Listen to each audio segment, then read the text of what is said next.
Now, when a person first comes into a Christian church, their idea of what they might experience is liable to be this big. But the Bible reaches out to us to say, if you ever really grasp what a church is all about, what Jesus had in mind, what he founded it, what his plan for whatever church you're in and you in it is, you would not be able to stretch your arms far enough for the greatness of it. And so we are again today in Matthew chapter 16, when Jesus talks about the founding of his church. And because it has been 2 weeks since we started in this passage to talk about the church, we'll review a little bit. I'm just going to read the 2 verses from Matthew 16, beginning with verse 18. Speaking to the apostle Peter, Jesus says, "And I tell you that you are Peter, and upon this rock I will build my church, and the gates of Hades will not overcome it. And I will give you the keys of the kingdom of heaven, and whatever you bind on earth will be bound in heaven, and whatever you loose on earth will be loosed in heaven." 2 weeks ago, we mentioned how when Jesus said this word to Peter, he was at what most people would have seen the bottom of his ministry. The Pharisees had put so much pressure on him and demanded signs from heaven. The people had misunderstood him. His disciples were rather few. Many of his disciples that had followed him had drifted away, and some of those that still tagged along really did not understand who he was. And so Peter said, "But I do know who you are. You are the Messiah, the Son of God." And Jesus said, "Peter, your name, Peter, means rock, and on this rock I will build my church." We notice how when Jesus seemed to be the most of a failure, he announced a great triumph. "I will build my church," that he was going to found his group of people, and even the gates of Hades, the gates of death, will not prevail against it. The gates of death was used often in the Old Testament and often in secular literature to mean death itself. Probably what Jesus is saying, it seems to me, there are several ways of interpreting it, is that even if my people in my church are put to death, it will not stop my church. And as each generation of people in my church die, it will not stop. Another generation will rise. There will always be a church. So the first great principle we learned 2 weeks ago from this passage is that nothing will ever stop Jesus Christ's church, and you as a part of it. Secondly, we asked, why did Jesus call it his church? And we said that the word church, we don't like to use the foreign terms, but the word church in Greek is ekklesia. It means a gathering, an assembly, whether it's a secular gathering or whether it's a religious one.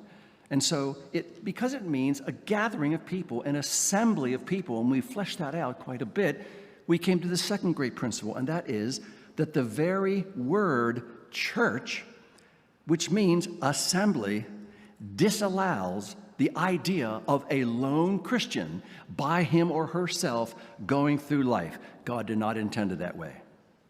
And the second reason why Jesus called his group of people a church is because God had called his Old Testament people his church. The Israelites, the Jewish nation, was called his church. In the Greek translation of the Old Testament, which is called the Septuagint, as many of you know, the word ekklesia, church, assembly, is used some 100 times, most often for God's people, Israel. So, for instance, in the book of Joshua, chapter 8, verse 35, Joshua read, quote, "to the whole assembly," that's the word, "of Israel, including the women and the children and the aliens who lived among them." And you may recall from Acts chapter 7 that when Stephen, the first Christian martyr, was giving his sermon after which he was stoned to death, he talked about, quote, "the church in the wilderness," referring to Israel gathered around God at Mount Sinai. Now, of course, there's some differences from the Old Testament church to the New. The Old Testament church had one race, Jewish people. Now God has flung the doors open to all peoples. The Old Testament church had a physical temple that they worshiped in. Now, Jesus says we worship anywhere because we worship from a spiritual temple. The Old Testament church had sacrifices to offer of animals. Now, the one-for-all sacrifice of Christ has been offered. We do not need to offer animals at all. But Jesus built his church on the Old Testament that church. There were 12 tribes of Israel. It was no accident that Jesus picked 12 disciples. There was a Passover meal, which was the main ritual of the entire year. So the Lord's Supper has become the ritual of the Christian church. They had priests in the Old Testament church. We are now all called priests by God, things like that. So the third great principle that we talked about is the New Testament church stands on the shoulders of the Old Testament church, and it draws some principles from it, as we will see. Next, we read about how Jesus said, I will build my church. He did not say, I will build a church or the church. It's my church he's building. He owns it. In Acts 20:28, Paul calls it the church of God, which he bought with his own blood. The idea then is that a church was not a human idea, however noble. It is not a voluntary society. It's not like a group of people getting together and forming a soccer league or even a charitable organization. No, Jesus Christ himself founded and established the church, and thus he is the one who determines what it will look like, what it's to accomplish, what are its goals. Jesus is the one who determines what a church does when it gets together, how it is organized, who gets in, who does not be in. He is, as Ephesians 5:23 says, the head of the church, and he shows what he wants his church to be throughout all the Old Testament and New Testament. So the fourth great principle that we came to is that Jesus alone decides how his church will function. Now, then we looked at how Jesus said that he would found his church and that he would oversee his church through the apostles. He says, you are Peter. The very name means rock. And upon this rock I will build my church. And we talked about ways that that passage has been strongly misinterpreted. And you might want to hear that on the past sermon. If you did not hear 2 weeks ago, I would recommend that you do it, not because I preached it, but because it's foundational for what we're doing today and what we'll do in the next 2 sermons about this. He said, you are Peter, and upon this rock I will build my church.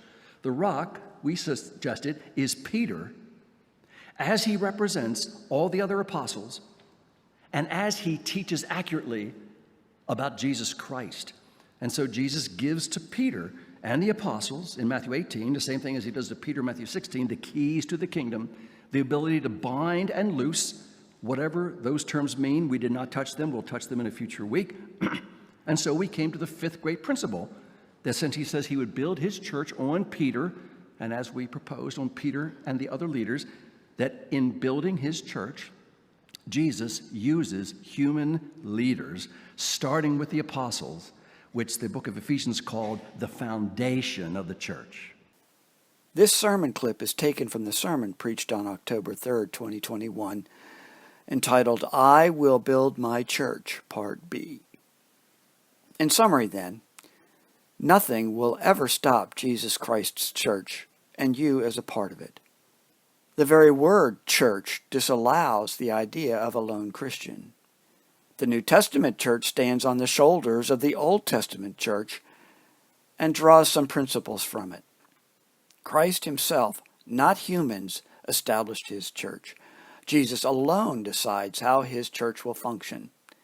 And in building his church, Jesus uses human leaders.